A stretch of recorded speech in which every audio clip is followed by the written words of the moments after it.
And I want to introduce you to Sharon Drew Morgan. So over the past few weeks, I've had the opportunity to meet regularly with Sharon Drew and preparing for this workshop series. Oh, you just froze. Fernando, you're frozen. We didn't hear you. Oh, can you guys hear me? I didn't hear me anything now? after for the first few weeks, for the last few weeks. Sorry, I was just saying that for this past few weeks, I've been meeting with Sharon Drew in preparation of this webinar workshop series. And these conversations I had with her has been both challenging and thought-provoking in the best way. Sharon Drew has a really exceptional ability to help others see from different perspectives. And often she brings the light to assumptions that we have in patterns and are quietly shaping our thinking. So I really hope that these materials that we put together and the discussions that we have throughout this series will help us rethink some of our current approaches in system dynamics, but also explore new tools and strengthen how we use systems thinking and system dynamics to support better decision making, which is, after all, the core of what the whole field is about. And Sharon Drew Morgan is an original thinker, a New York Times business best-selling author of 10 books. She's the inventor of systemic brain change models and the creator of decision facilitation model. She has trained thousands of sellers, leaders, and coaches. Her learning facilitation model was featured at Columbia's University Learning Ideas Conference last year. And she also developed a new form of questioning that helped others uncover the internal criteria that guide their decision making. So Sharon Drew really brings deep experience in training, speaking, and consultancy. And I really hope that we enjoy the time with her and that you guys have time to ask a lot of questions and discuss around how to make better decisions with system dynamics. So thank you so much. That's all from my side, Sharon Drew. I'll put here your slides up. Thank you, Fernando. And we don't need one now for a bit. All right, I'll just stop sharing my screen then.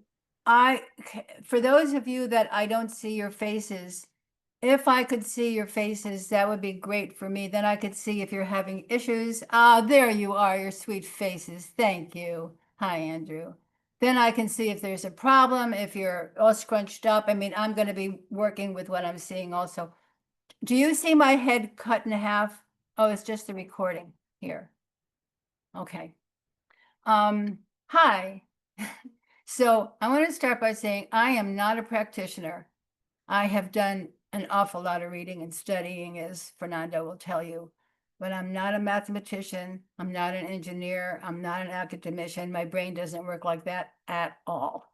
I am an original thinker, and I invent systemic brain change models to make it possible for permanent change to emerge from their trigger points in the unconscious. We found each other when Nalini, are you there, Nalini? Hi, Nalini. When Nalini contacted me to speak at the System Dynamics conference in South Africa in September. And when I saw the words System Dynamics, I went, okay, what does that mean? And I did some research and I read Meadows' paper at some point along the way. And I saw lots of circles and circles and circles and circles. And I said, how did you find me? I don't know system dynamics. And she had seen the recording that I did at Columbia when I presented my learning facilitation model, which is a way to have trainers or professors offer information to students and generate new neural circuits in their brains so that they can translate and retain the new information rather than the 90% fail to learn rate that now exists.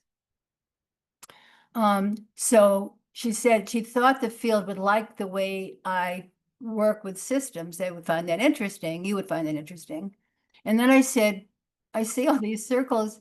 How do you implement? And she said, that's the problem. So she had me speak with Rebecca. We had a lot of calls. And I sat in on half of one of her sessions so I could hear it and experience it a bit. And then she turned me on to Fernando, and we're here. So who am I? I have Asperger's. So that means I am on the autism spectrum. I'm a high functioning autistic.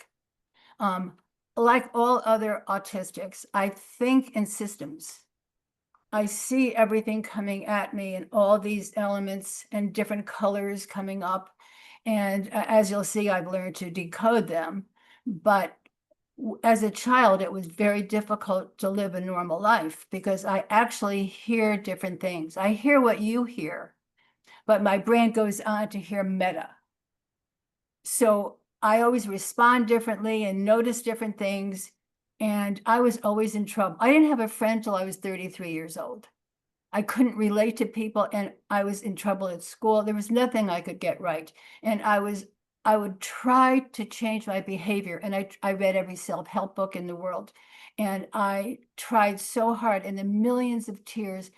And at one point I finally said, wait, maybe I can't change my behavior by trying to change my behavior. Maybe I have to find the place in my brain where my behaviors are triggered from and change that. And so began like 50 years of me getting to the unconscious where change and behaviors are triggered. I have since written 10 books on it, including one New York Times business bestseller, and I've trained 100,000 people in sales and leadership. What you'll notice is that I hear and think in systems, which gives me a different viewpoint of the world because I go to the unconscious. And when you and I are going to be thinking about some of the ideas, you're most likely going to be thinking in the conscious, where 99.9% of the world lives in the conscious. And I'm going to be in the unconscious. So some of the ideas I offer are just going to be in a different place. But we're all working from systems. And a lot of my work, if not all of it, really aligns with Meadows, especially her 1 through 5 leverage points, which best I could tell from all my reading, most system dynamics folks work from 6 to 12 and don't do so much on the 1 through 5. So I'm working from the structure. Sharon Drew, Yes. you kind of clipped out a little bit, at least on my system. Are you talking about Danella's chapters 1 through 5 or the No, her leverage point? leverage points. Leverage points. Thank you. Thank you. Okay. So I work from the structure, from the unconscious, from how, and from results. System dynamics does large-scale change and creates dynamic hypotheses to understand. Now I'm reading this part because it's a lot for me to learn, to memorize, to understand and improve complex systems and model feedback loops to inform better decision-making. So you're working from the content, from the conscious, from the why and the what, and from the process. The issue is that clients actually need both. Change requires both the conscious and the unconscious, the how and the what and the why, the content and the structure, the process and the results. That's the reason clients aren't implementing. They don't have a specific roadmap to understand or even get to their unconscious where their behaviors would have to change.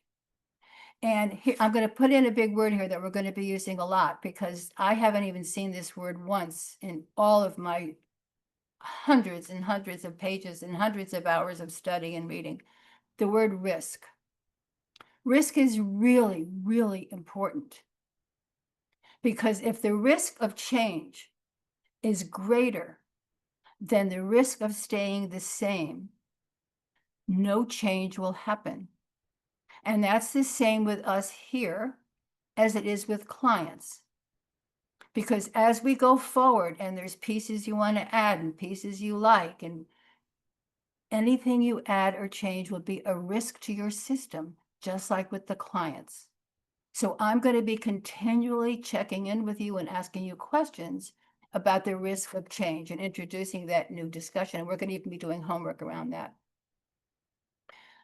I'm going to be making you uncomfortable. I'm going to be I use the word data gathering. Fernando has tried a million times to get me to stop using that term and telling me that's a computer term, but in my world, it's not a computer term. So I'm going to try to use information gathering or creating dynamic hypotheses. I know you do that. Sometimes I'm going to say data gathering. I'm sorry in advance. Please forgive me. I'm trying to learn. I'm learning the best I can. Also, I'm thinking in the unconscious, and it's going to be different from where you're thinking. So you might object at first, but hang because you're going to see how it all fits together. I'm doing both and, not either or. I want us to work together. And as you'll see, a lot of what I'm saying about systems, if not all, matches Dana Meadows' leverage points 1 through 5. I'm going to ask one thing that's probably going to be hard. I'm going to recommend that you don't take notes. You're going to get the video of this. You'll be able to hear all the information. You won't lose anything. But brains don't multitask at all. That's a myth. Brains cannot multitask. That's first of all. Second of all, when you're taking notes, you will only hear about 25% of what I'm saying, and you'll miss the other 75% while you're taking notes. So again, don't take notes unless you want to just scribble something you want to ask me later to remind you. I mean, or do what you want. If you're willing to miss the others and look at it later, if you need to take notes, do that. But I'm recommending and hoping that you don't. Okay. We're going to begin with the core issue. Your wonderful process, and I'm telling you, some of you have sent me papers, and I've read 23-page papers and 35-page papers on large-scale change implementations you've done, and they're masterful. I sit here in shock at the amount of wonderful content you've amassed. It's just brilliant. But you also haven't included a roadmap for your clients to implement the change. And they don't have change skills to get to their unconscious to make change. And in the unconscious is where all choice and change occurs. The mind is just the place where it performs. The brain is where it all happens. Okay? So today, we're going to be looking at the standard competencies that largely don't work and assumptions that we all humans make, like questions are going to be heard by us. Well, actually, that's not true. So I'm going to be giving you a lot of that, and I'm going to explain to you the elements involved in change and implementation, and where in the brain the unconscious lives, where new behaviors and new choices and new decisions emerge. Again, as per Meadows 1 through 5. Okay. One of the things you'll also notice is that because change is in the unconscious, an outsider can never understand what's going on in the unconscious. I can't understand my own unconscious unless I do my own processes on myself, which I actually had to recently do for myself because I wasn't changing something I wanted to change, and I had to go through my own process. The unconscious isn't readily available to us, okay? And we can't understand the client's unconscious. There's no way in. So how can we help the client get to their own unconscious to make change? All right. And as you'll see, they will probably need a new toolkit. So there's a risk. If you knew how to lead the client to their unconscious decision-making and their own systemic implementation, is it worth the risk of you folks doing anything different? We're starting with risk right away. Okay. What is the risk? And I'm going to start with two other big questions, as if that one wasn't big enough. What would change if one of your goals was to enable results and implementation? A stated goal. And is it worth the risk of doing anything different? Is it, and what if their information is not getting to where behaviors change and implementation would occur? What if the client has to get into their own unconscious and information will not get them there? Okay, there's a risk.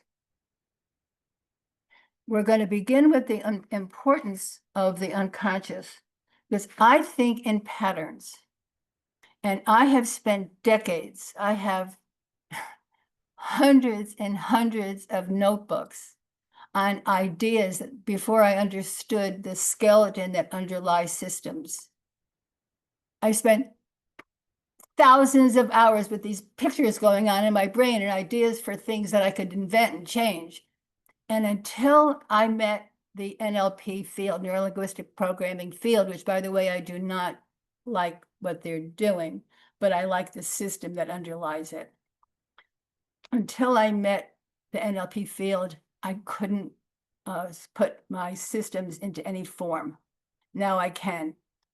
Can I have the Bateson slide, please? Fernando's being so kind to do this for me.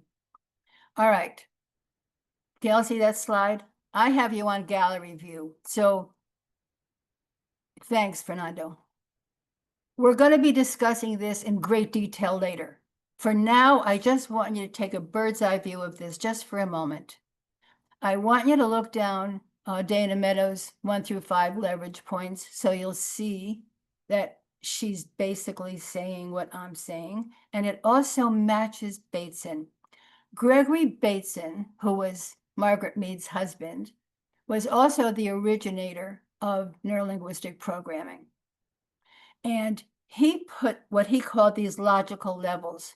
And this is how humans be every day. We start with who we are, what we believe to be true, the skill in creating our behaviors, and then in the environment. You'll notice that the top two, the identity and beliefs, are aligned with Meadows 1 through 5, and they're in the unconscious. Remember I said we need the conscious and the unconscious, and that's where the structure is. In identity and beliefs, that's where the structure is. We need structure and content, and the bottom three are where the content is. The client needs them all. So the question becomes, how do we work with it all together? The part that I have for you is the unconscious part, and we're going to continue with that. Can we do the next slide, please? We're going to get back to that slide later. Okay, Fernando did a wonderful job making all these colors and circles for me, because if he gave me $1 million, I would not have been able to create this wonderful slide that he did. I gave him boxes. And when I saw that, right, Fernando, I looked at it and I went, it was the first time in my life I was breathless. And he went, I'll change it back, Sharon Drew, I'll change it back. And I said, no, it's beautiful. I just couldn't have thought like that. All right. This is a system. This is my view of what a system is. You've got the identity that holds it in place. Then you've got the container. So if I had, you can't put 3 gallons of milk in here because the container defines the rules of the content.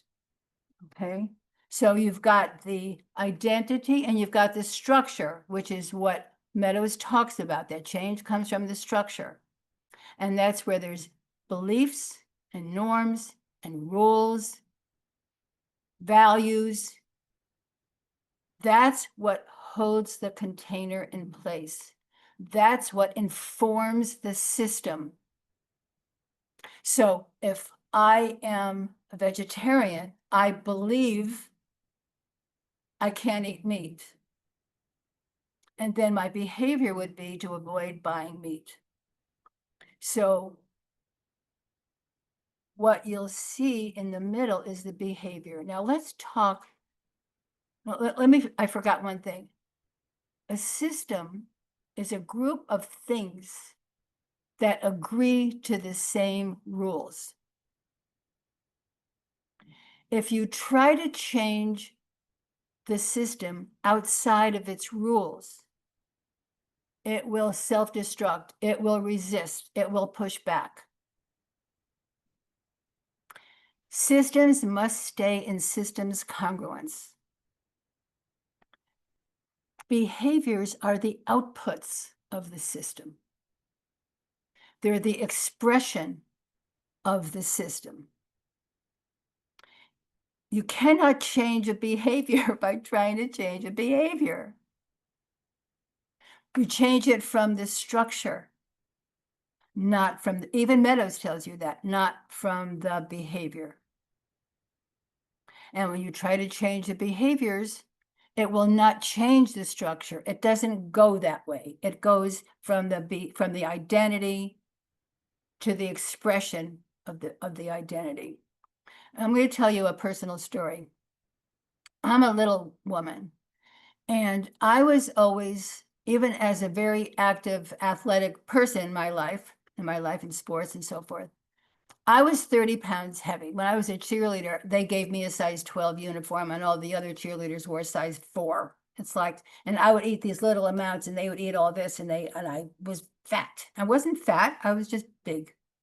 And I did everything I could to lose weight. I had pictures of skinny people on my refrigerator door. I read all the books on all the new diets, and I'd lose a little weight and I'd gain it back. It went on for decades. And finally I said to myself, wait, maybe I have to change my system. Maybe I have to change my identity and work from my brain as opposed to working from my behavior.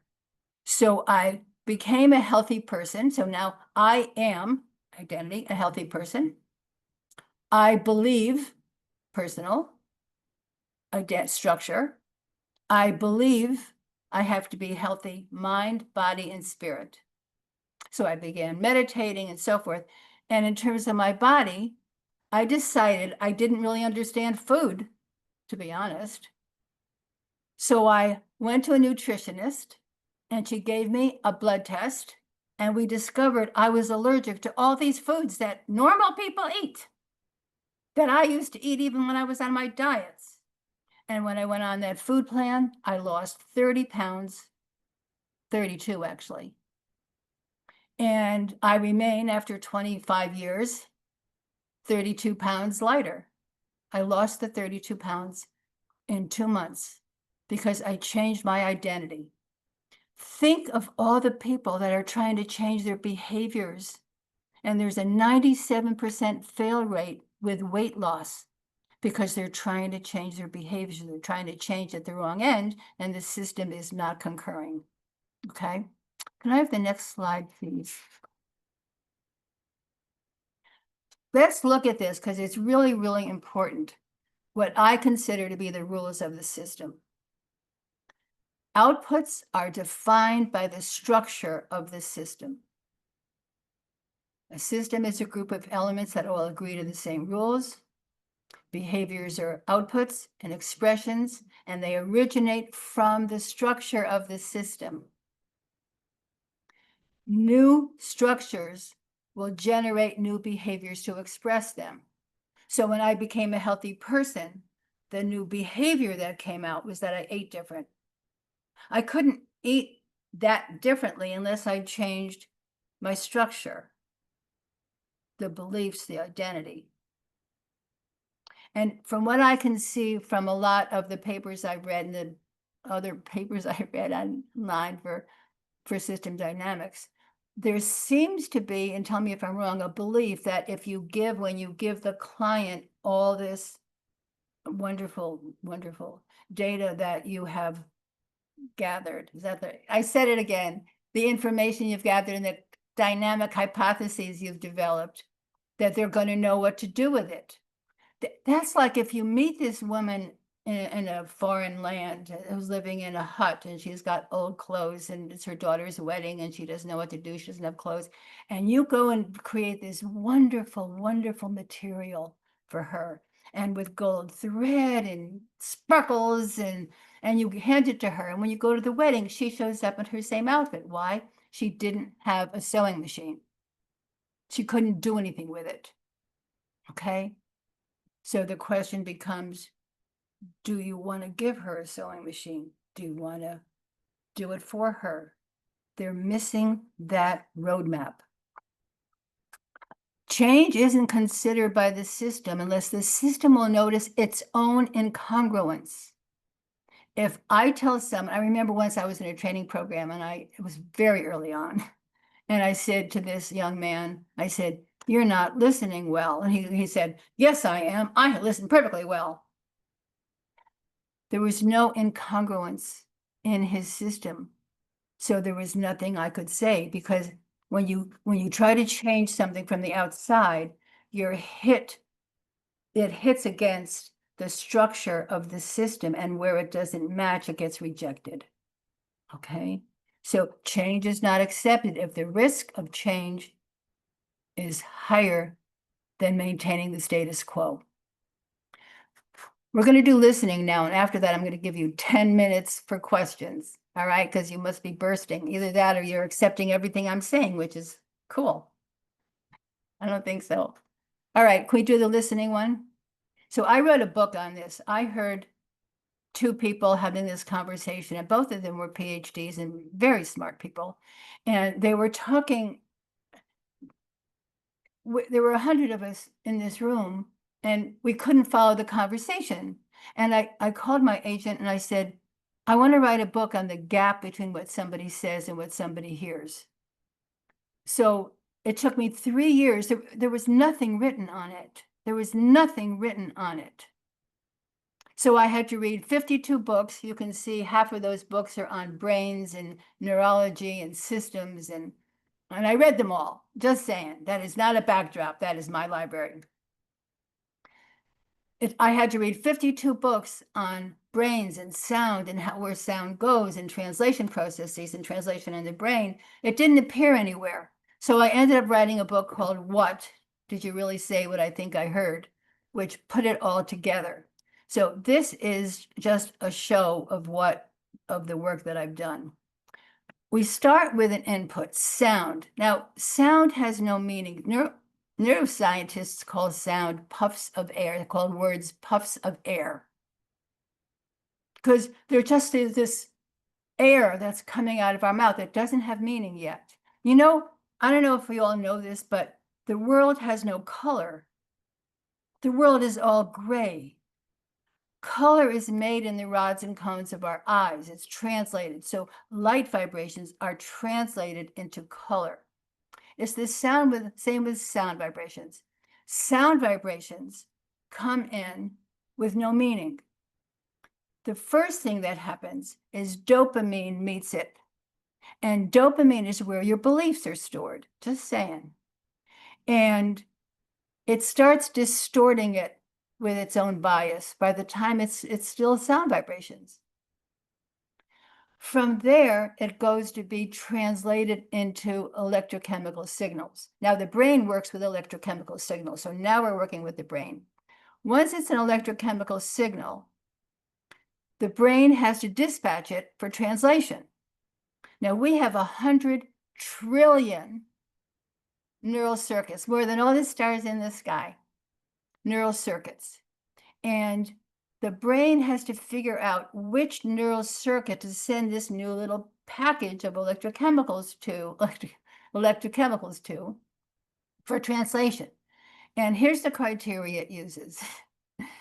If it's close is good. And we've got about, I don't know how many million superhighways for patterns and habits, driving the car, walking, that we use every day. And the brain likes going there for translation. But the real translation might be something we haven't done for 2 years, and it's farther away, and the brain's not going to go there unless it's pushed. It might, it could, but it doesn't want to.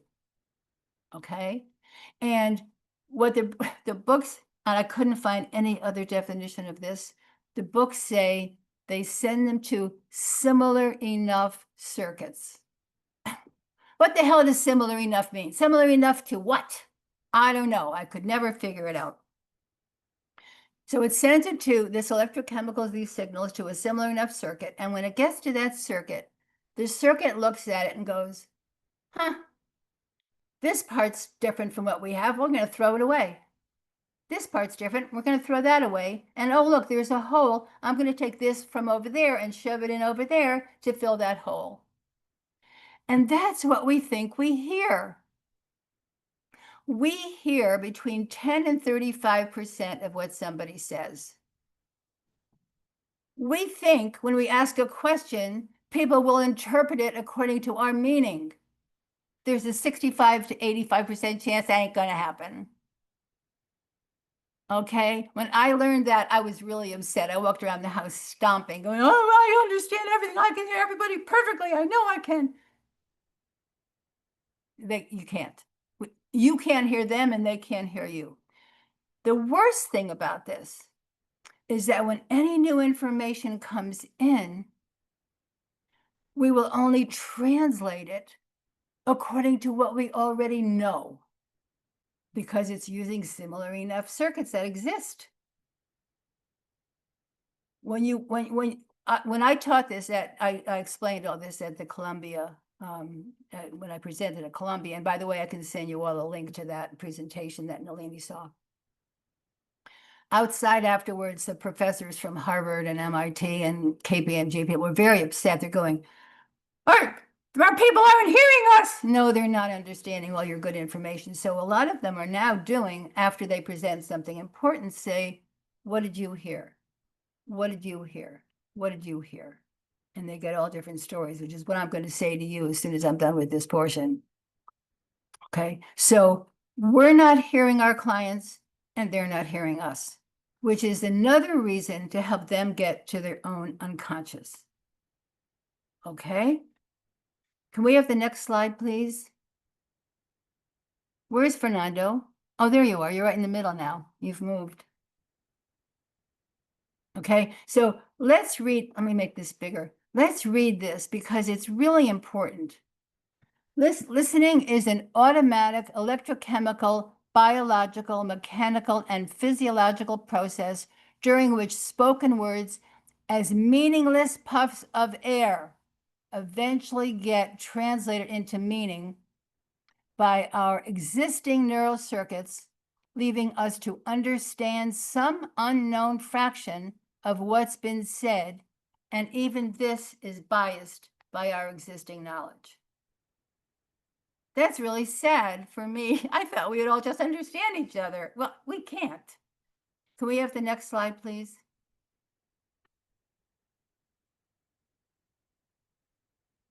Okay.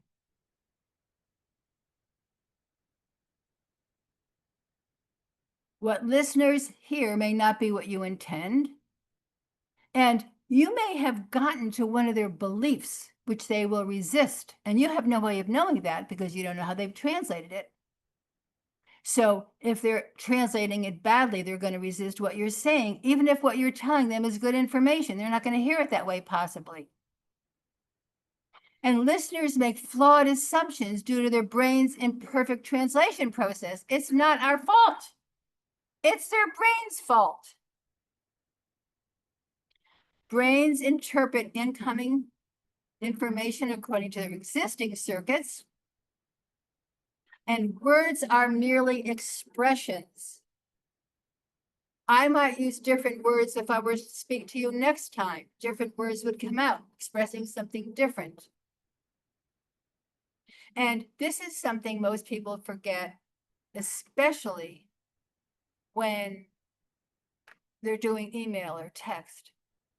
Communication is circular. It goes sender, receiver, sender. And without that entire circuit, there's no communication. So when you're sending a text, you're not really communicating.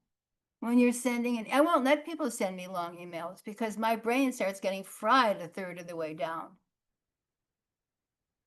So listening is a very big factor in how decisions get made. All right, we've got 10 to 15 minutes for questions. First of all, does anybody want to tell me what I said? Does anyone have a burning question of confusion? Can I see the gallery, Fernando? Thank you. When it make me smaller, I don't have to be so big. I mean, I could be big. You're laughing, I see. I'm gonna do speaker view, gallery view. So I have a question. Yes. So what you're saying seems to me similar to something called neurosemantics. It's a version of NLP. What is it called? Neurosemantics. Okay. I've written co-authored a book in it on coaching, where we use NLP and system dynamics to model coaching sessions. And how do you get to the unconscious? How do I get to the unconscious? Well, you try to you ask these things called meta questions about beliefs and behaviors to try to get a person up. So someone has a situation and you might ask, for example, what do you believe about this? And then they say something, you might ask, what do you believe about this? And you keep going. Okay, so Pascal, I'm sorry, we just have a little time. I'm sorry. I'm happy to have this huge conversation with you. Yeah, you asked me a question, so I answered. Okay, so here's the problem with that. Your questions are biased. We're going to get to that in a minute by the asker and so forth. They're not hearing you, and you're only getting to their conscious. I don't agree with that. Okay, that's all right. So we can talk about it later, but I don't agree with that. Okay, so it depends on how you talk to them. It depends on how you communicate with them and what you ask and how you listen. I agree with all of that. So the problem is that they can't hear what you're saying, and their brain doesn't naturally take them to their unconscious. The brain takes them to their similar enough circuits up close, and the brain doesn't take them there when you're asking normal questions. I spent 10 years inventing a wholly new form of question that gets to specific parts. So you're not asking normal questions. You're asking specific types of questions, not just normal questions. So it may be something what you're doing. Let's talk about, because I spent 10 years inventing a new form of question. We'll get to this later, but all of my questions get to the unconscious, and they get specifically in a specific order, in a specific sequence with specific words. And otherwise, let's talk about this later because it's a big topic. Okay, because I'd also like to hear what you've done. I'd also like to learn that.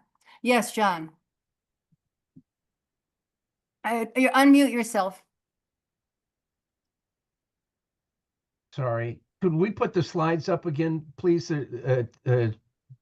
Go back, I think, one slide to the back one more. One more. This one. Just a couple of questions here. Under the word dispatch, what is CEN? That's the Central Executive Network. That's the part of the brain that dispatches the electrochemical signals for translation. Okay, and one other question with respect to this flow, back under filters, does this also, is there also a channeling process within the brain? Is that what you mean by, is that implied by the word filters here? No. What do you mean by channeling, John? A signal comes in and it goes in direction A instead of direction B. It doesn't do that until it's sent for translation. Okay. Because it has to, first of all, as a sound vibration, it's meaningless. The brain can't use it at all. Okay. So the brain can't use it unless it's an electrochemical signal, because the brain is an electrochemical, it's like a motherboard. Okay, but I was looking at the words underneath the phrase mental models, which, at least my understanding, would tend, and I suppose the filtering process filters out value X and emphasizes value Y, but that would channel the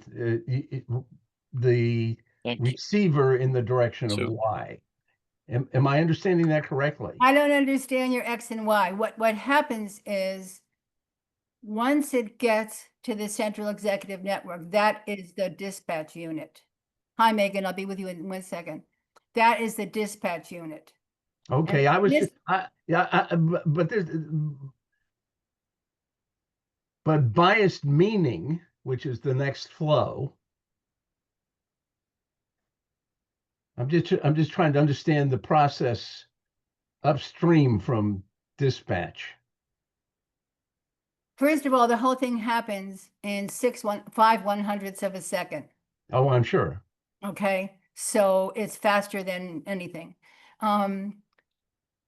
What happens basically is sound vibrations get turned into something the brain can use and get dispatched for translation. And along the route, our biases get rid of some of the incoming vibrations and signals. So by the time it gets for translation, it's not even what it was to begin with. Okay. Can you live with that? Yeah, I was just thinking about I wrote a whole random book on past. this. I wrote a whole book on this. That's sort of fun. I'm sure. Okay, thank you. Megan, where are you, honey? There you are. Hi. Hi. So I wanted to ask a question about whether you think there always has to be at least two people involved in listening, because I've been studying more about mindfulness, and also Daniel Siegel's concept of mind sight. So basically listening to yourself, your own, like uncovering your unconscious by bringing awareness to your sensations, your emotions, your actions, You know and your something? thoughts. Somebody else asked me that recently, and I don't have an answer to that because I've been doing this program for months, and I have to sit and think about that for a couple of days. I mean, I literally sit and think about something. And I haven't figured that out because I do meditation too. And my immediate reaction, which absolutely could be wrong. I mean, I don't have a definitive answer on this. I mean, I understand how the brain works. I spent years studying that. I mean, years studying how sound and listening works, but the unconscious, I don't know. All I can think of off the top of my head, which could be wrong, is that the brain is a motherboard. We don't have any thoughts unless they come through the brain. Now, how this works with the unconscious, I haven't figured out yet because I'm a meditator also. And I know whatever, and I studied with Sharon Salzberg, who was the original mindfulness coach. I took 10-day silent retreats with her, just saying. And I don't know where that comes from because I'm a great believer in creator. And so I have to think about that. And if you want to think with me on that, I'd be delighted to have a conversation about it. That's a bad answer, right? That's a really bad answer. I was just curious because my personal bias, I tend to filter more information through that lens now because I've been learning more about mindfulness, compassion, self-compassion. Right. So when I was seeing your presentation, it just made me think of it through that lens, and I had that curiosity. Well, I'm happy to work with you on this. One thing I will know, that whatever you're thinking comes from thoughts you have already had or circuits that already exist. This is where I get really annoyed because I would like to think I'm infinitely curious. Well, I can't be. I can only be curious according to the circuits that are already in my brain. I'd like to think I notice everything, but I can't. I can only notice according to the circuits in my brain. So I'm going to make an assumption, which could be not true, that our thoughts come from there and our unconscious comes from there. But let's play with it. Let's you and I have a chat and play with it. Okay? Rick? Yes. Sharon Drew, are you by any chance familiar with Kurt Lewin's work with force field theory? Because It sounds very familiar to me, Rick. Rick, where are you? so some of your concepts sound very familiar or perhaps influenced by Lewin's work, which is in the late 20s, early 30s, 1930s, I should say. And he had two concepts I think are particularly, so Kurt Lewin, the concept of force field analysis was we're frozen in a certain stasis. And to get unfrozen, two things have to happen. You have to have enablers, things that are going to help you unfreeze and change. And then you also have impediments. So you want to increase your enablers and remove or diminish your impediments, create the change, and then refreeze at that new state. So it's unfreeze, enablers, increase enablers, reduce impediments, and then refreeze onto the new thing. So all that sounds wonderful. And it sounds to me like I agree with it. The problem is getting to the unconscious to have the unconscious do it. Because once we do it consciously, we are absolutely restricted by the neural circuits in place. So we're only going to do it as far as we can do it. And we can't take it farther, where we might really end up wanting to go.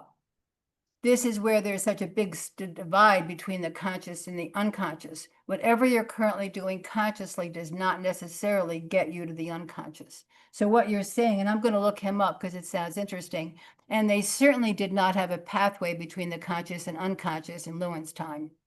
All right. I belong to several think tanks, and I know a bunch of Nobel laureates in neurosciences, and so forth.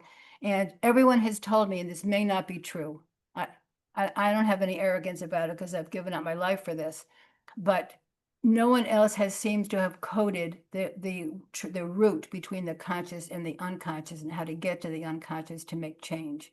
And again, it may not be true, but maybe his work can be put into that and make it unconscious. I'm happy to look at it. I think you'll find it very interesting, even though it's roughly 100 years old at this point. But his approach, I think, influenced, a century's worth of psychological thought and therapy and things like that.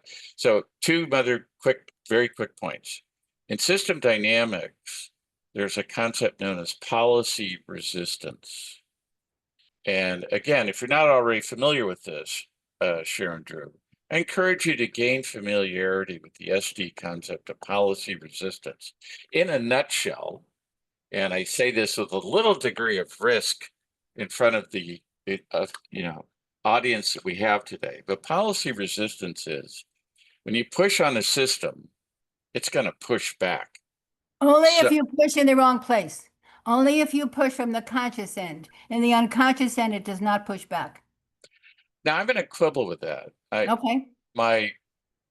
My perception of the SD concept is whenever you push on a system, here's my perspective. Hang on a second, John, we don't have a whole bunch of time. Could you write that question down so we can continue talking about that? Because in my map of the world, because it would be your version versus my version, and we're going to end up quibbling. I have not seen yet, and I have not read everything. I mean, I've read hundreds of pages and spent hundreds of hours, but I know nothing.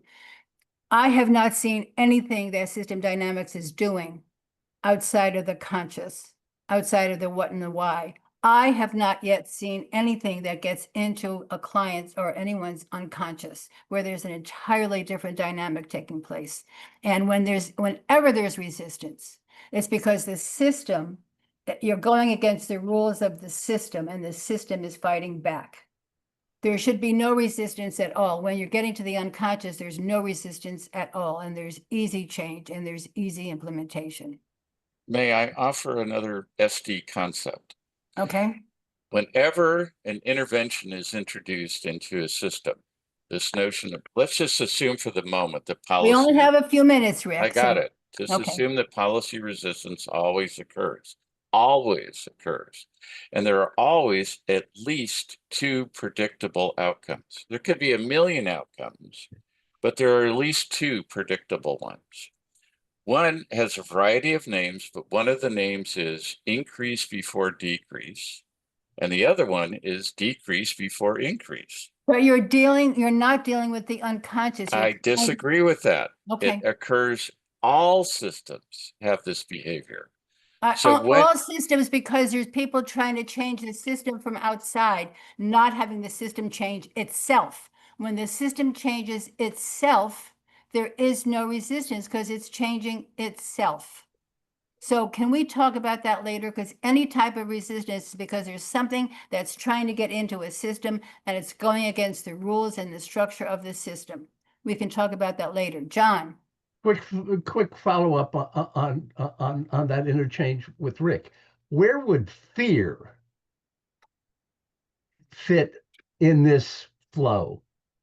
With emotions, so I have to think about that, because when you're dealing with the unconscious, there are no feelings. In the unconscious, there's no feelings at all. It's all electrochemical. It's all automatic. There's no thoughts, there's no feelings. The mind has emotions and thoughts and feelings, not the brain. We're dealing with the unconscious in the brain.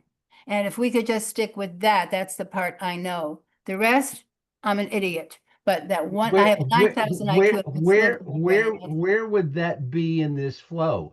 Because to my mind, at least, following up on what Rick was asking, fear is a very common source of resistance, and that is internal as well as That's right. And it's all from a conscious place.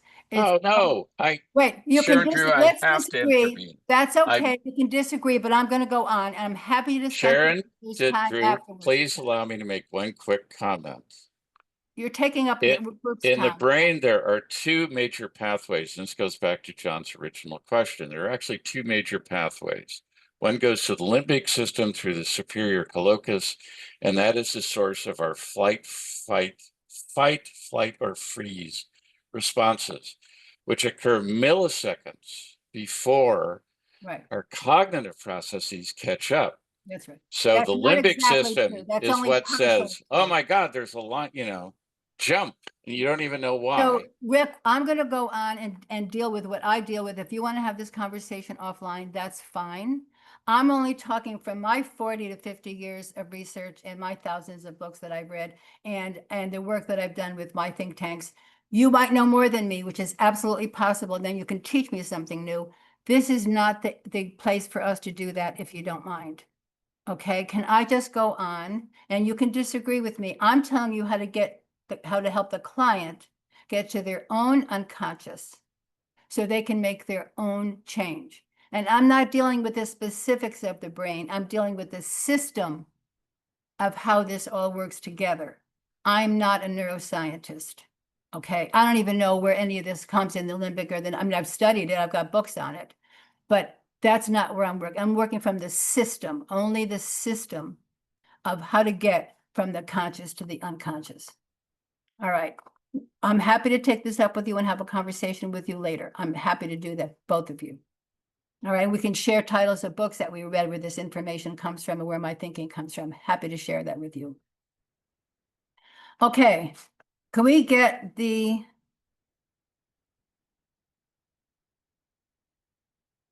I want to talk about the assumptions that I think system dynamics makes. And obviously, I'm going to get disagreement. I'm just going to tell you what my assumptions are. You're assuming that you're gathering information and understanding the problem with the goal to inform the best decision. That you assume that you're gathering enough of the right information to inform the causal loops and leverage points. You're assuming that the right people are included to provide good enough information. That your questions capture accurate information. Sorry, Sharon Drew, is this the correct slide you wanted? Yeah, that's the one that I've changed a lot. That's why I didn't say anything. Thanks, Fernando. You're assuming that clients have heard your questions as intended, and you have heard their answers as intended. That content enables change. That change can happen from changing behaviors. Practitioners are responsible for understanding and stimulating change and convincing decision-making. And that why questions capture useful information. This is where I disagree with Meadows. And I want to offer some thoughts on that and my way of thinking about that. Excuse me, where was that you disagree with Meadows? I couldn't Yeah, hear. she has her 5 why questions. Okay. And I disagree, and I'll tell you in a minute why. Idiosyncratic data collection. Each practitioner, each one of the practitioners, and some of you professors, I know that, have unique skill sets. So you're each collecting different amounts of data. Now, I've seen some of the papers. Some of you have sent me 35-page papers that I've read and 30-page papers I've read. And really, you're collecting massive, wonderful, stupendous, brilliant amounts of information. But you're all doing it differently. And if someone else had done it, there'd be potentially a different amount of data collected. It assumes that there's a behavior flaw that must be made right. But since all behaviors express the system, what if the problem expressed is a feature and not a flaw? What if we're assuming that the behaviors our clients don't like are a flaw and that the problem lies in the structure of the system? So understanding the behaviors doesn't get you. If you understood why I was putting weight back on, that would not help you get to me being a healthy person. One is conscious, one is unconscious. One is starting with the structure, one is starting with the content. Change requires a different structure to express different behaviors. That's where implementation is. And let's talk about questions. I'm writing a book now called Why Are You Asking? Conventional questions pull data as per the needs, the words, the goals, the verbalization of the asker. There's no way of knowing what neural circuit will receive this information for accurate translation. And you're making a change in the conscious. You're looking to gather data from the conscious. That's not a roadmap for implementation. Excuse me, new outputs require change in this structure in the unconscious. Content-based questions get to conscious output and may miss where the change occurs in the structure. And again, there's no route to implementation. And why questions, I find them suspect. Due to the way brain, and I have an article on this, if anybody, I'll send it to you. Due to the way brains process incoming content, why questions translate via automatic conscious responses, and they rarely get to the unconscious structure. They actually do a transderivational search in the conscious, and they may not get the accurate answer. There's also an assumption that the asker needs the answer. But since the change has to occur in the client's unconscious, only they can get to it. That's why I don't like why questions. I've also heard several people say, if I asked somebody if you could have one new skill, what would it be? And this person said to me, I'd be able to convince my clients. Convincing doesn't work because, again, that's an outside source trying to tell the system that it's wrong, and the system has to stay congruent for systems congruence. Okay? For implementation, the system must recognize an incongruence. And information won't give it to them because the way it's translated. New behaviors will emerge from the new structure with no resistance. And since behaviors express the system, changing just the behaviors causes resistance and self-defense. You can't change a behavior by trying to change a behavior. And risk, when you attempt to change the behavior from the conscious, there's a risk to the system as the new pushes against the structure of the status quo. And the system will fight for systems congruence.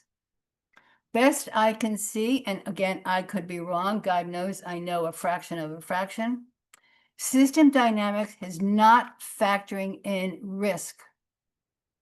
And it's trying to change the behaviors without the system understanding the risk of change, the system being the client system of change. Clients have to understand the risk of change before they will implement. The risk has to equal less than the risk of staying the same for there to be change. Is there anything different now? Is there anything other than the fact that the people that are objecting and not liking the things I'm saying, is there anyone liking anything I'm saying that you've learned new about systems or questions that you want to share?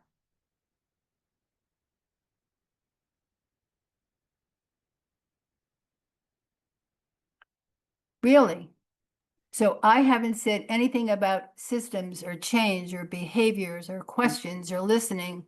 Well, I agree with what you said about, well, it seems to me if you change the structure, the beliefs, the norms, the rules of the system, that can implement change. And if you understand what those are, I'm not sure about the conscious or unconscious mind, how that interplays in this, but at least I know that.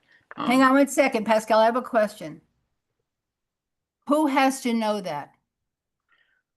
Who has to know what? To change the conscious mind, to change the rules in the structure? Well, I think the person, both the implementer and also the client needs to know that. All right, so the implementer doesn't need to know that. Because what am I going to do with it? Let's say I know where you need to go in your brain, and I'm going to tell you where you need to go in your brain. No, you're not going to tell. I would not tell a person where it needs to go. I would say these are the things that would need to change if you want to make these changes. I would not say you have to. I would say these are things that influence the system. But first of all, you don't know how you're being heard. No, I think you can know how you're being heard by asking the person, "What have you heard of what I said?" You know. Okay, all right. So, but you're getting. I would say there's always an exchange. I'll say this, like even in coaching, you always ask, "Is this what I do? You this is what I think you said. Is that true?" You do that in coaching. So here's the question. Yeah. Whenever we ask a client a question, and I have coaching clients, and I've trained 100,000 people, so I've done it a couple of times. Does that make me right? No, it just means I know my game. It's not a matter of right and wrong. It's a matter of just hang on. When we try, my learning facilitation model starts off by generating new neural circuits in the learner's brain. So when I do speak, when I do offer information, they have a neural circuit that will interpret it accurately. Because unless there's that neural circuit to interpret what you're saying accurately, it will be interpreted according to their historic beliefs, their history. Okay? So anytime an asker has a goal that they think the client should be implementing, there's going to be resistance. Right. Because you're not helping them get to their unconscious. And I'm trying to show you that there are no standard elements, there's still no standard skills that enable a client to get to their own unconscious. When you're posing a question, any kind of question, not any kind of, a standard question, an information gathering question, you're using your goal. But your goal may not help them. It may. There's Well, some I chance. think you're asking them for what their goals are and what their outcomes are. But they'll tell you their conscious goals, Pascal. They'll tell you their conscious goals. They won't tell you what's in their unconscious because it's not conscious for them. Well, not They unless get- you bring them a coaching session and have a deep discussion with them. They won't. Once you have a deep discussion with them, they still can't get to their unconscious because you're dealing with the conscious. I spent 12 years, twice a week in therapy to become a normal person, which, I mean, look Sorry. what's happened. I now could have probably done that in 12 weeks with my model rather than 12 years. Okay, we don't know. There's not been, when I speak with the folks in my think tanks, they don't have a route. The people at Harvard said, one guy said I was a liar. He said it's not possible to get to the unconscious. So I'm curious as to what your model is. I'm listening. I'm Okay. here for these 3 We- days. we So I'm can- just, yeah. All right, I'm just telling you that coaches lead the session with their goals. I think I'm not agreeing with that, but I'm willing to listen to what you're saying so I can Okay. learn more about what's going on. So. Thank you, Pascal. And anyone else have anything? Yes, John.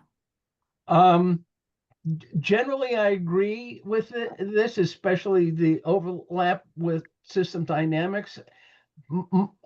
My sense is that certainly most of the folks I know in the field of system dynamics are looking to do things in a positive way, are looking to persuade consciously or unconsciously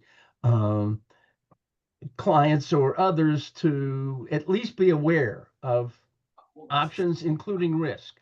But in a prior life, I was trained in the use of force, and we're all citizens, and we know what the use of force can do. It forces a change in behavior, and sometimes that change of behavior changes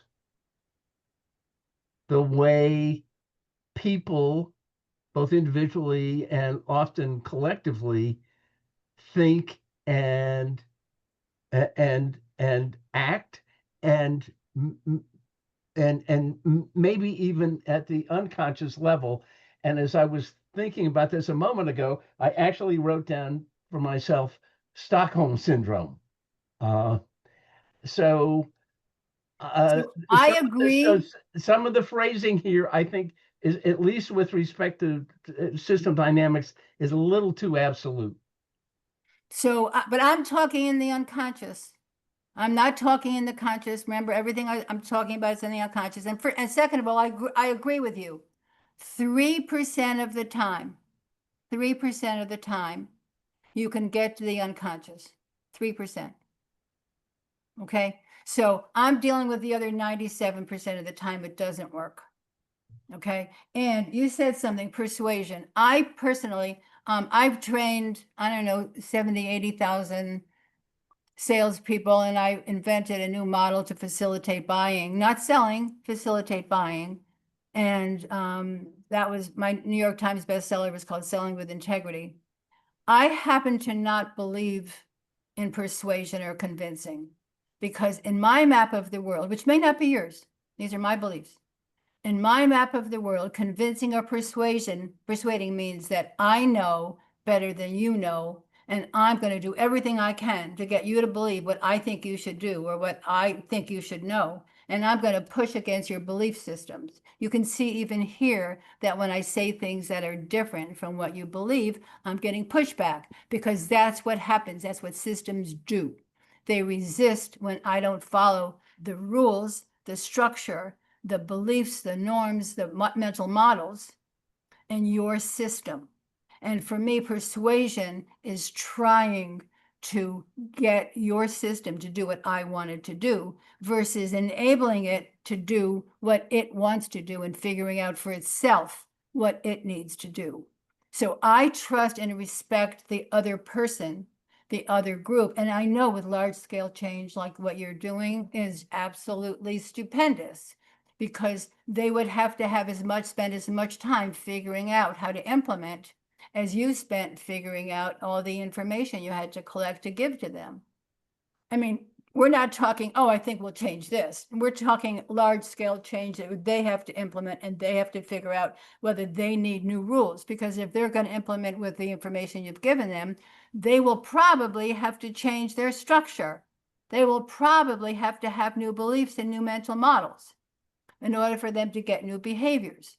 And the question becomes, do you as a industry want to add any roadmap to them to help them implement? Do you want to have a unit that just has an implementation unit and you sell that as a separate product? Do you want to hire people to go in and help them implement, and you have people on staff or whatever that can help them go in and implement? Do you all want to learn some new elements to help clients implement as you go through your process? There's all kinds of ways to do that, but it's all dependent on risk. It's all dependent on how they can get to their unconscious and how they change their mental models, their beliefs, their norms, and their rules, because they're not going to change their behaviors unless they do, no matter what information you have.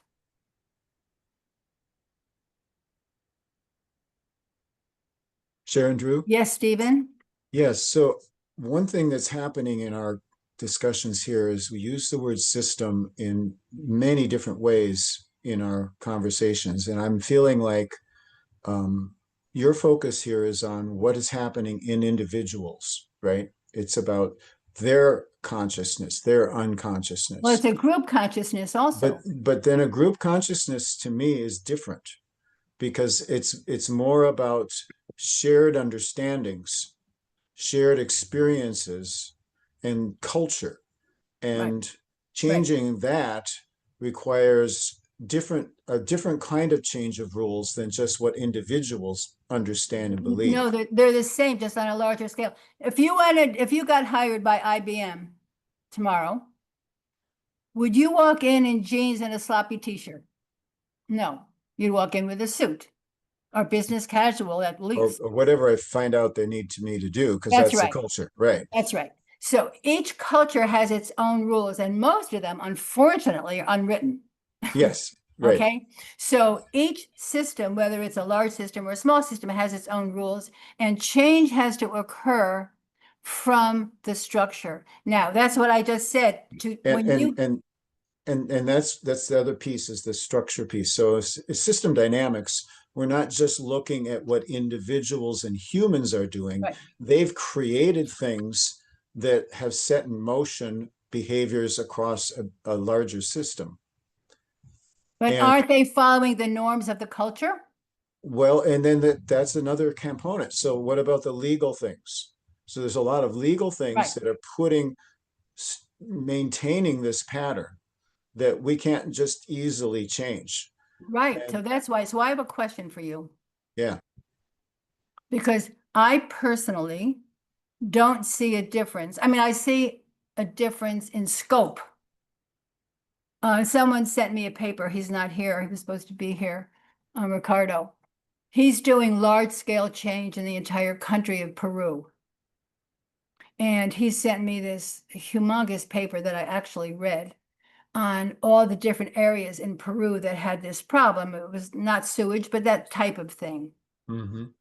And he had a note near the bottom that said, we gave the clients all the information they needed, but they weren't smart enough to implement, or something like that. Not smart, but it was rather derogatory for me in my map of the world, the way I heard it. Mm-hmm. And it was not the first time I heard someone from System Dynamics assume that by giving them the right information, the right hypotheses, that they would know what to do with it. I have no illusion that change is easy. And here's the question I don't understand. I don't understand why the rules of large scale change would be different than the rules of small scale change. I understand the scope is massively different. I understand to get all the voices on board and heard, you would need representatives of that group of 500, not all 500 people. Okay, so you would have to do that. It would be very complex. But until that's done, and I'm just giving you the rules. Sure. Whatever we do with them is dynamic and it's unique to each situation, but I think they're the same rules. Okay, and what's confusing here for me, and maybe for some of us as well, is that we're switching contexts when we talk about system. So you've used words like the system changes itself or something like that, and so there's things that are human driven, and then there are things that are responses to real things that are happening in the world. Mhm. And so we're dealing with, well, let's call it a complex dynamic system where there's a whole lot of things going on. It's not, even system dynamics is dramatically simplified what's Right. going on, Right. right? And so, Especially here in the States, Stephen, as you know. well, I would say anywhere really. And so there's a lot of things that go into what people understand. And I like what you're saying about that. It's just that when we talk about systems, I think we need a little clearer language of what do we mean by system in the particular conversation. Okay, so if I say that change happens, tell me a sentence that I use that you would think needs further clarification. So when you talk about what's going on in somebody's unconscious, I understand that there's something there that we need to learn. And what's different with a group's unconscious or the culture? You can use culture for that. So when we talk about a group's unconscious, I don't know quite what that means because there's so many different kinds of people with their own unconscious. Right. And so there's some things that they're aware of because they've Right. talked about it, they've experienced it. That's But the conscious of it. you bring a new person in, and that's not going to happen for them. Right. So that's a different kind of dynamic, and it's it's like you're saying scale, but it's a complexity scale as well. But they have to do it themselves. I was Yes, hired I once- agree. I agree with that. I was hired by in Los Alamos Labs. They were having a problem with mail. This was years ago. Mail delivery. The mail delivery was taking 6 days. Now we don't have mail. In those days, they had mail and they had a mail room. I don't know if you remember those days. You're probably closer to my age and know what a mail room was. And they hired me to do team building. So I developed this team building course, and I always go into a client site an hour early because I want to feel the system. I want to understand what's going on. So in Los Alamos, and I lived in New Mexico at the time, in Los Alamos, there's a 80% population of Hispanic people that have been from hundreds and hundreds of years ago. And then there's a small percentage of Native Americans, and then there's a small percentage of Anglo people. And there were 26 mail delivery people, and I sat in the corner, and 22 of the people were together like this, working together, talking to each other. And 4 of the people who happened to be white, happened to be Anglo, were over on this side with themselves. And there was and I watched them, and they all did separate things, and they didn't talk to each other at all. So I threw away my course, and I went into the training room, and I put 2 chairs. And why I decided to sit on the floor in the middle, I have no idea, but I decided to sit on the floor. My back was killing me till 11 o'clock at night. And I put 2 chairs, and I said, who's mad at each other? Who's having a fight? And nobody came. And I waited 10 minutes, and I said to the manager, I said, okay, you come. Who's mad at the manager? Oh, I am.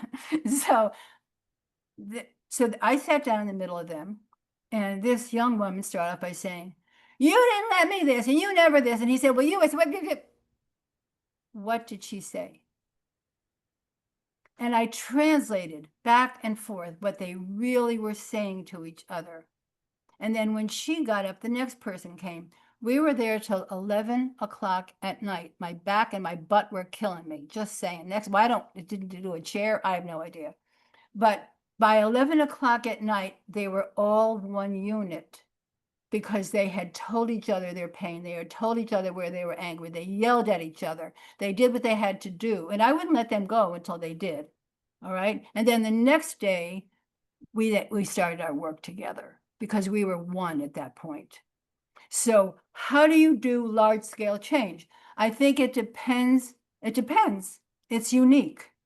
As long as we're starting with the beliefs and the mental models, because behavior, you can't change a behavior just by changing a behavior, and the client has to do it themselves.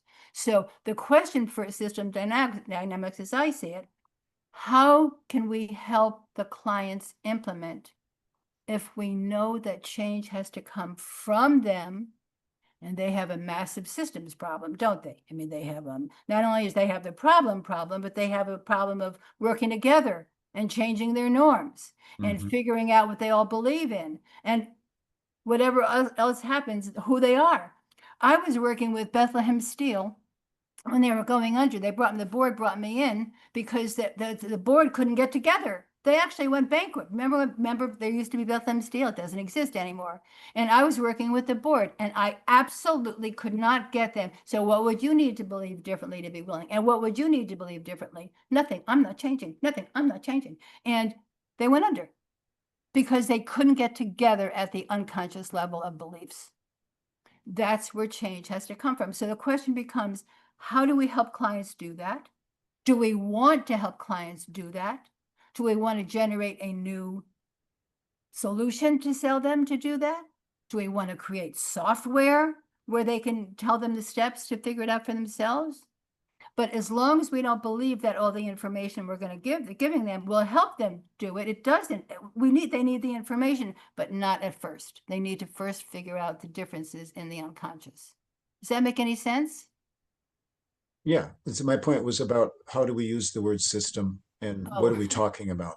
I'm sorry. Yeah. So I like a lot of what you're saying. It seems very applicable. But when we get into the bigger levels of change, like we're talking about with system dynamics modeling, there are things that are almost outside of the individual. Not that the individuals can't influence it, but it's outside of that level. It's like if we're looking at a forest, if a forest has a system, and there are things that are keeping the forest the way it is and will adjust. So it's not human, but Right. there's system behaviors, right?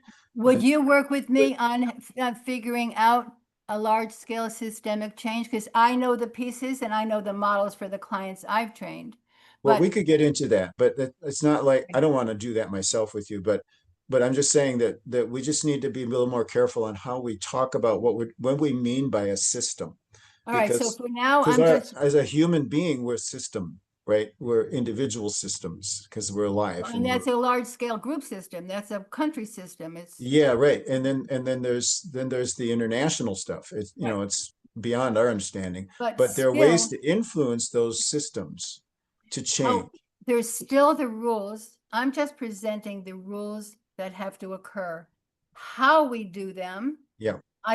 Is something, and what I'm saying is we'll do it together. We'll figure this out together. And when I wrote in the invitation to come, can we work together? Once you understand that, can we work together to figure out the next steps? I can't do it in this short time frame. That's okay. Okay, I only know what I know. I don't know what you know. So Andrew, Thank you. we have 5 minutes left. I just want to make sure that you get to your final. okay, next time I'm going to show up at 7:30. If any of you want to where are you, Pascal? That's Pascal. 10:30. Oh, New I'm York. sorry. Eastern Pascal's Daylight not Time. here. Eastern John, Daylight if you want to, there you are, Pascal. Pascal, John, you want to have a discussion with me? I'll be here at 7:30 in the morning tomorrow, 10:30 in the morning. And Rick, we can have a further conversation. And half an hour earlier. You're saying half an hour earlier. half an hour earlier, I would like to be available for you, Okay. if you'd like. We'll join that meeting as well, and I need to correct the Zoom links that it seems to be incorrect. I know some people had problem to be here today. Does anyone have anything you want to say right now as we end for this session? Next session, we're going to be talking about, we're going to be working with Meadows and Bateson a little bit more. And we're going to be discussing, Stephen, where are you? Some of the systems and behaviors in large scale change, just to discuss it. And we're going to talk about what happens if you have different assumptions, like if you assume that your questions aren't heard or your information isn't used. Just talk about the assumptions. So it's going to be more dynamic, but I was just laying out the the structure of the norms that we're working with, that I'm working with. Are you all hanging in? Rick, are you still talking to me?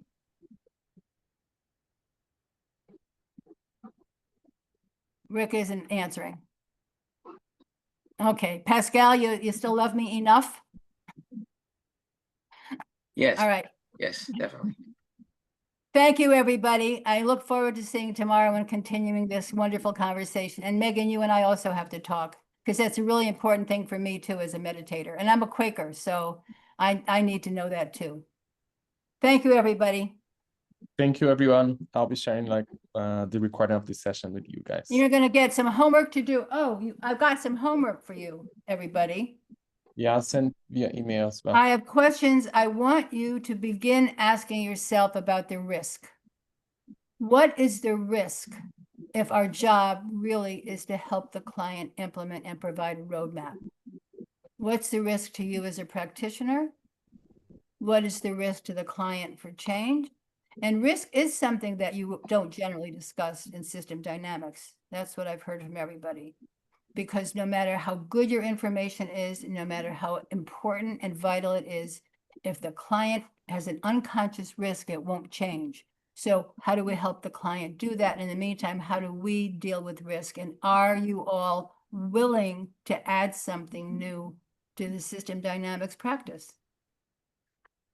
Just a question. And there's an article on questions. Isn't there an article on questions that I'm sending them? I think. I'm sending you 2 articles and some. Yeah. Yes, sorry, this is the homework. I'll send via email right now. Okay. After we finish. And we're going to send you a copy of this video. Thank you, everyone. Thanks, everybody. To see you tomorrow. See you tomorrow. Bye-bye.